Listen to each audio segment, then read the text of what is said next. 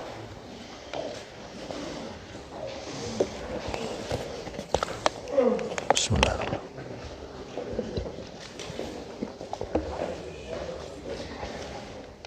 السلام علیکم ورحمۃ اللہ وبرکاتہ۔ جو احباب آج پہلی دفعہ درس میں تشریف لائے ہیں وہ اپنا نمبر مجھے دے دیں تاکہ پروگرام کے آڈیو ان تک پہنچائی جا سکے۔ بھائیوں کے لیے محسوس آج کے ایگزام میں بہنوں کے لیے باہر ہے، بہنیں اگر ہم نے آج تھوڑا سا پردہ بھی پیچھے کیا، اگر یہ اس سائڈ پہ رکھ کے تھوڑا سا آگے بیٹھیں تو یہ پروجیکٹر دیکھ سکتی ہیں جس پہ قرآن مجید کی وہ آیات چل رہی ہوتی ہیں جو ڈاکٹر صاحب جن کی تشریح کر رہے ہوتے ہیں، تو یہ ان کے لیے آسانی ہو سکتی ہے اگر وہ اس دیوار کے ساتھ تھوڑا سا آگے آگے بیٹھیں۔ جزاکم اللہ۔ جدو تسی اعلان کر دیو نا کہ تاکہ پروگرام کی آڈیو پہنچائی جا سکے، نال بھی کر دے اور پروگرام کے بارے میں اطلاع پہنچائی جا سکے۔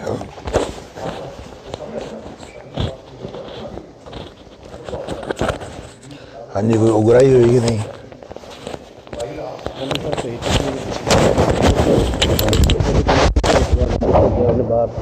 انہوں نے تین ہونا ہے۔